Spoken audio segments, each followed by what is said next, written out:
Bonjour à toutes et à tous. Malheureusement, je ne pouvais pas être avec vous aujourd'hui pour le début de ces rencontres de la filière bois, mais j'avais envie de vous adresser ces quelques mots.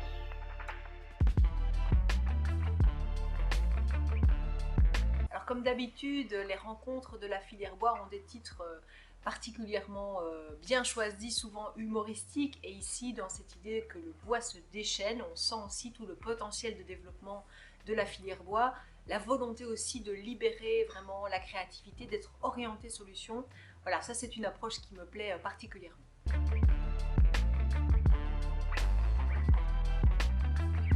Alors on sait qu'on a plusieurs obstacles finalement ici sur le chemin. Tout d'abord, pour produire du bois, il faut évidemment une forêt en bonne santé.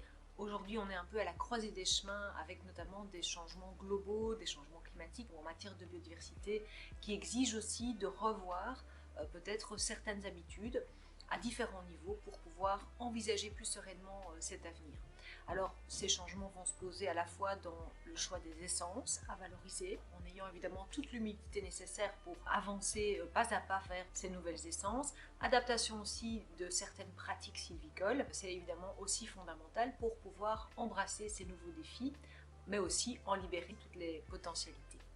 Pour pouvoir le faire, nous soutenons à travers le gouvernement le projet Forêt résiliente, qui en est aujourd'hui à sa 4e édition, et c'est ce vendredi que je soumettrai au gouvernement la validation de ce nouveau programme qui vous sera proposé dans les tout prochains jours. J'espère que vous serez nombreux à y répondre. Au-delà de ces enjeux liés à la forêt en tant que telle, bien entendu aux essences, aux pratiques sylvicoles, il y a aussi un travail à faire sur l'aval pour pouvoir lui permettre de développer toutes ses potentialités et notamment éviter aussi de devoir dépendre trop massivement des importations pour nos activités et valoriser aussi les plus-values du secteur de la valorisation locale du bois.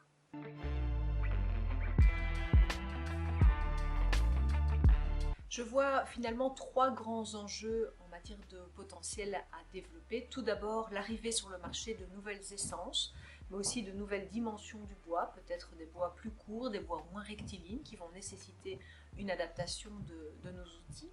Un deuxième enjeu, c'est vraiment de pouvoir libérer le potentiel dans le secteur de la construction. On a vraiment un potentiel très très important à soutenir à cet égard.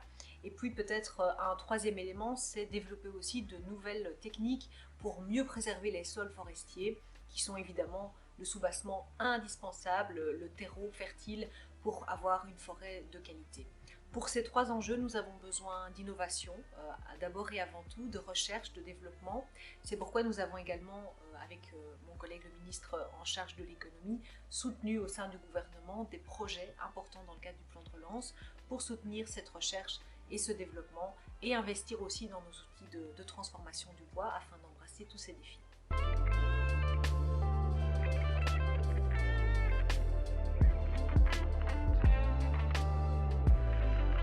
De tout temps, finalement, le bois a aussi été traité, produit, valorisé en fonction des technologies de son époque. Aujourd'hui, on est dans une situation un petit peu paradoxale où on a un intérêt très réel, très marqué pour le bois qui a la cote, parce que c'est un matériau durable, parce que les forêts stockent aussi le carbone, parce que c'est un matériau qui est agréable aussi à vivre. Et en même temps, nous avons des compétences très très fortes sur le terrain, notamment dans le secteur évidemment économique. Pourtant, nous avons encore du mal à développer le bois dans toute son ampleur, je pense notamment au secteur de la construction. Donc nous devons vraiment travailler sur ces différents freins. On sait aussi que les règles urbanistiques, les règles incendie ont parfois aussi freiné le développement du bois, en particulier dans le secteur de la construction.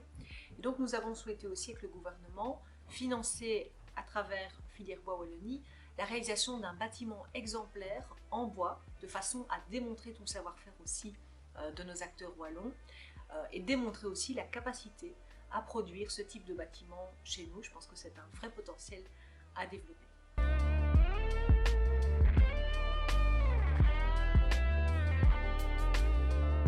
Alors vous savez que durant cette législature, on a vraiment eu à cœur de pouvoir donner la parole aux acteurs de la forêt à travers le processus des assises de la forêt qui, je pense, a été bien apprécié des uns et des autres, ce qui a permis d'aboutir à 74 résolutions concrètes pour la forêt de demain portées au consensus par l'ensemble des acteurs.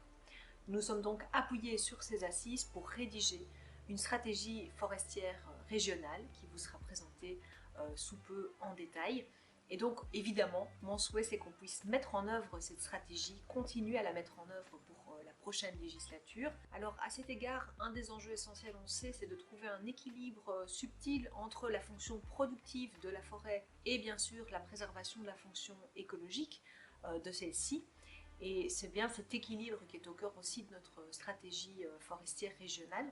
Et donc on va devoir continuer à œuvrer en ce sens, en s'appuyant aussi sur les résultats du programme Forêt Résiliente qui a montré la possibilité justement de combiner les deux aspects avec des pratiques qui évoluent, avec des essences qui se diversifient et qui tiennent compte aussi des enjeux qui sont devant nous, en particulier les enjeux de changement climatique. J'ajouterai encore deux enjeux peut-être pour l'avenir. D'une part, renforcer encore la gestion de crise. On sait qu'on va avoir affaire à des phénomènes extrêmes plus récurrents, certainement aussi en matière de feux de forêt.